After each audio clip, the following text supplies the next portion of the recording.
کہ جب کبھی تم کسی مشکل میں گھرو، کوئی پریشانی لاحق ہو، کوئی راستہ نظر نہ آ رہا ہو، تو اس طرح مانگو جیسے اصحاب کہف، ربنا آتنا من لدنک رحمۃ وہیئ لنا من امرنا رشدا، یہ مانگو۔ تو ایسے ہماری قدرت کے معجزے تمہیں نظر آئیں گے اگر تم نے ڈھنگ سے مانگا، اگر تم نے اہتمام سے مانگا، سوچ سمجھ کر مانگا، تو پھر ایسے تمہیں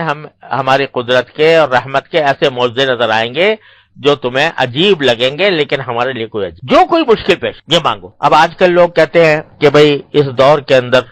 دین کے اوپر مکمل عمل کرنا جو ہے بڑا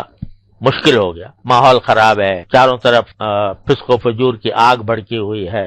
طوفان گرم ہے، جھوٹ کا، غیبت کا، بہتانوں کا، اور لوگوں کو ایذا پہنچانے کا، اور عریانی کا، فحاشی کا، بد نظری کا طوفان ہے۔ اب لوگ کہتے ہیں کہ بھئی ہم کیسے بچیں اس سے۔ بعض لوگ کہتے ہیں کہ اگر ہمیں صحابہ کرام کے زمانے میں پیدا کیا ہوتا تو ہم بھی اسی جیسے ہو جاتے، لیکن ہم تو اس 14ویں 15ویں صدی میں پیدا ہوئے ہیں اور ایسے ماحول میں پیدا ہوئے ہیں کہ جو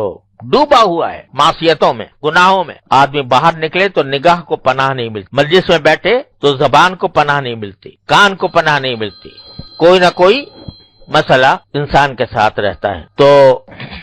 کہاں جائیں،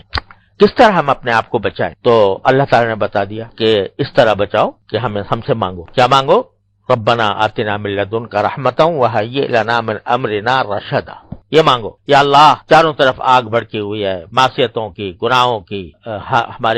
ہم شیطان اور نفس کے ہم غلام بنے ہوئے ہیں، اس سے ہم پر چھا گیا ہے، ہم پر مسلط ہو گیا ہے۔ اے اللہ،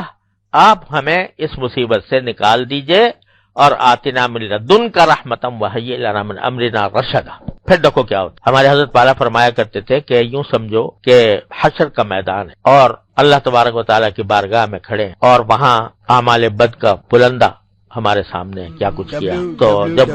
بات پرس ہوئی تو آپ نے یہ کہہ دیا جواب میں کہ اللہ میاں، آپ نے تو ہمیں اگر صحابہ کے زمانے میں پیدا کیا ہوتا تو ہم بھی ویسے ہی بن جاتے،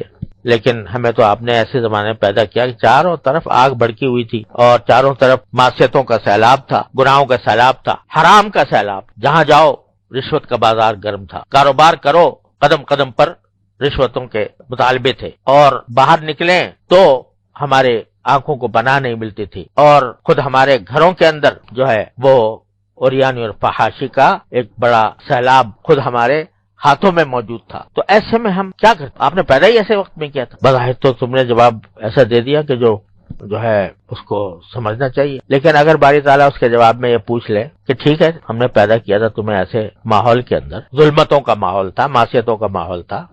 لیکن کیا کبھی ہم سے مانگا تم نے؟ کیا تم نے کبھی ہم سے مانگا کہ یا اللہ، یہ چاروں طرف یہ آگ بھڑکی ہوئی ہے، اس سے ہمیں نکال دیجئے؟ تم سے گناہ اگر چھوٹ نہیں رہا تھا تو ہم سے مانگتے نا کہ یا اللہ چھوٹ نہیں رہا، چھڑوا دیجئے، اور عزم کے ساتھ مانگتے کہ یہ چھڑوا دیجئے، اور ہمیں اپنا تابع فرمان بنا لیجئے، ہمیں اتباع سنت کی توفیق عطا فرمائیے۔ یہ مانگتے نہ ہم سے، مانگا کہ اگر مانگا تو بے شک تمہارا عذر جو ہے وہ ٹھیک ہے کہ ہم نے تو آپ سے مانگا بھی تھا، آپ نے دیا ہی نہیں، لیکن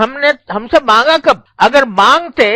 اور اگر ہم نہ بھی دیتے تو تمہارے لیے ایک عذر تھا، تمہیں پھر بھی ہم جنت میں داخل کر دیں، لیکن جب تم نے ہم سے مانگا ہی نہیں، جبکہ ہم بار بار کہہ رہے تھے کہ ان اللہ علی کل شیء قدیر، ان اللہ علی کل شیء قدیر، کوئی چیز ہم سے بعید نہیں تھی، کوئی چیز ہم سے عجیب نہیں تھی، اور پھر بھی تم نے ہم سے نہیں مانگا، تو بتاؤ اس کا کیا جواب ہے؟ تو اس سے معلوم ہوا کہ آدمی اگر کوئی گناہ چھوڑ نہیں پا رہا ہے، اپنے آپ کو مجبور سمجھ رہا ہے، مجبور حقیقت نہیں ہوتا لیکن نفس اس کو مجبور قرار دیتا ہے، تو کم از کم اللہ تبارک و تعالیٰ سے یہ مانگتا تو رہے کہ ربنا آتنا من لدنک رحمۃ وہیئ لنا من امرنا رشدا۔ یہ تو ورد زبان ہونا چاہیے، یہ تو قدم قدم پر آدمی کو مانگنا چاہیے کہ مجھے راستہ دے دیجئے، خود نکال دیجئے، آپ کوئی راستہ اپنے پاس سے نکال۔ تو اگر کوئی بندہ یہ کرے تو کم از کم وہ ایسا ہوگا کہ اس کو اپنے کیے پر ندامت بھی ہو رہی ہے، شرمندگی بھی ہو رہی ہے، چھوڑنا بھی چاہ رہا ہے، لیکن وہ خوب مبتلا ہے، تو اللہ تبارک و تعالیٰ کی بارگاہ میں حاضر ہو کر کم از کم اپنا عذر تو پیش کر رہا ہے، اور اس کی برکت سے یقیناً، اس میں کوئی شبے کی بات نہیں ہے کہ یقیناً اس کو راستہ ملے گا۔ بعض اوقات کچھ دیر لگ جاتی ہے، 350 سال لگ گئے، 309 سال، لیکن بعض اوقات کچھ دیر لگ جاتی ہے، لیکن ملتا ضرور ہے اگر کوئی مانگنے والا ہو۔ تو یہ ایک عجیب درس ہے جو قرآن کریم اس میں دے رہا ہے۔